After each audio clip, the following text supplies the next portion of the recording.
Hi everyone, this is Kelly Janes, and I'm so excited to be returning as a guest designer on Altenew Scrapbook Blog in the month of December. I was sent the Fabulous Florals Creativity Kit, and I'm going to give you a walkthrough of what is included in that kit. So the first thing I'm going to show you here is the inspiration guide that's included with the kit. It gives you some great artwork examples and just some jumping off points for things that you can create using the kit and just some different ideas and inspiration. You also receive this 4x6 stamp set, which has some great sentiments and then also some great focal point images with the florals and the leaves and the branches. You also get a coordinating die set that goes along with those leaves or branches and the floral. You also get these Fenstone decorative elements, and I really wasn't sure when I looked on the website what these were going to be like. They're really shiny gold, they're beautiful, and they do have a paper feel to them. I wasn't sure if they would be a thicker embellishment or if they would be more along the lines of a cardstock, and it's kind of in between a paper and a cardstock. They're really easy to use on your paper crafting projects, and they don't add a lot of weight, which is nice. You also receive the permanent black ink and then the 36 pan watercolor set. And I did some swatching with the watercolors, which is what I'm showing you here. And they are absolutely gorgeous. These are by far my new favorite watercolors. I will be reaching for them again and again. They just have some gorgeous colors and they're really creamy and just, they go on so smooth and just so fantastic. I am not a watercolorist by any stretch of the imagination, and I really did find these so easy to use, and they worked so well. I was really impressed with them. So I'm going to go ahead and jump into the process portion of this video. And this beginning part is sped up quite a bit because it is just me stamping and adding some watercolor onto these images. So I am using just some cheap watercolor paper. I think I bought it at Michael's. I think it's the Michael's brand watercolor paper. And then I did use the permanent ink because I am going to be using these watercolors. That permanent ink does not bleed, which is fantastic when you're using any type of wet medium around the ink or any stamped image. And I'm just using a few of the green tones to paint these leaves or branches, whatever you'd like to call them. And I'm adding in a softer tone to start, and then I come in at the edge of the leaf or right next to the stem, and I'm adding a much darker color, and then I'm going to come in with a more medium tone and blend those two colors together.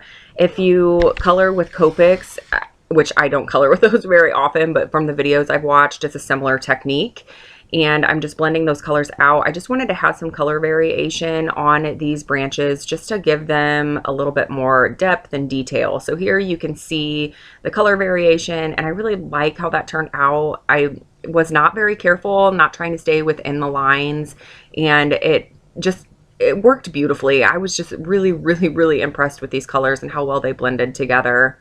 So I took a lot of time off camera and colored a ton of these branches, and then I used the coordinating die to cut them all out, and the die worked great. I just used a Big Shot manual die cutting machine. It cut the really intricate portions of the leaves or branches very well.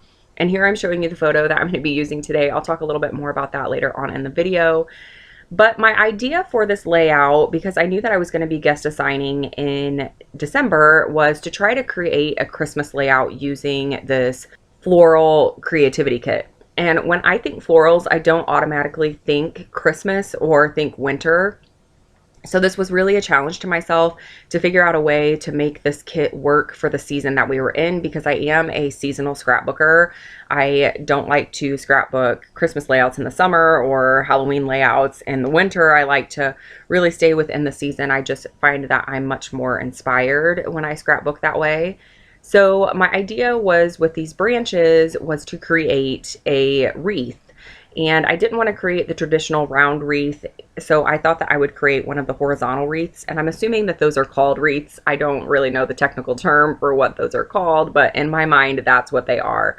So here's my idea. I am going to use branches on the left of the photo, branches on the right of the photo, and then I also grabbed one of those gold Fenstone decorative elements and add it to the center of those branches. Now I wanted to add something to the background white cardstock. I have really been loving using pattern paper as my backgrounds lately, but I didn't really have a paper that I wanted to use for this layout, or I guess I just didn't really have a paper in mind for this layout. So I thought that it would be fun to use the stamp set again with the watercolors to create my own 12 by 12 pattern paper.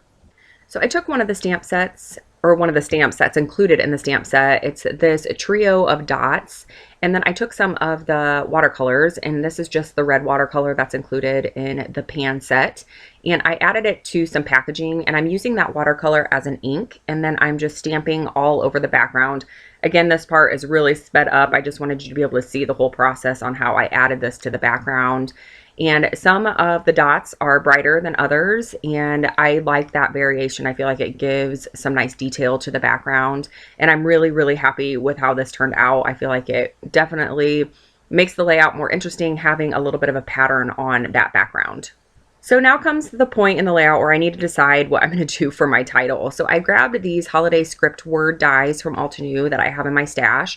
And then I also grabbed some red cardstock from my stash. And I cut the word Merry multiple times in that red cardstock.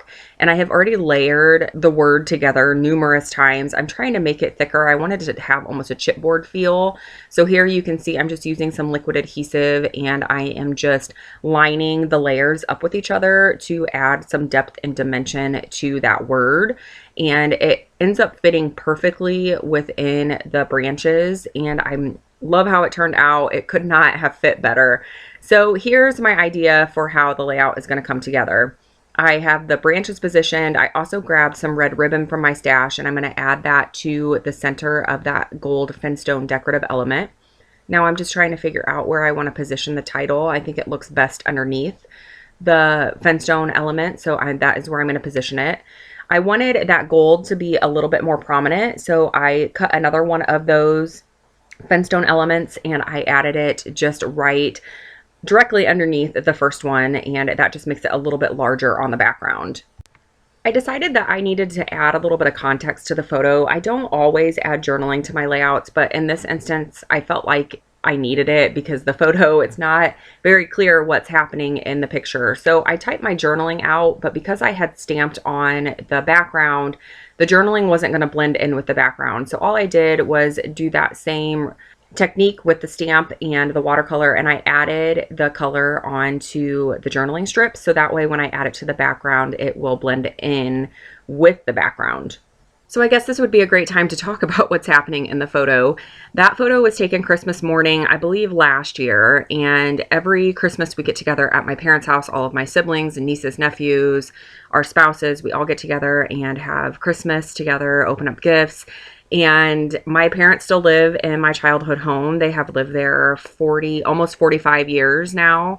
And it still feels like home. I still call it home. And my favorite part of Christmas morning is when we're all gathered together in the living room and there's just a huge mess of wrapping paper and we're all kind of smushed in there and we're just hanging out together. So I stepped up on the fireplace and snapped a picture of everybody in the room with the mess and just the whole fun and merriment of Christmas. And it was one of my favorite photos that I took last year at Christmas, and I just really think it captures our family in just a really natural state where we're just all together and nobody's posed, and I don't even think anybody knew I was taking the picture. So it was just a great way to document that part of the season.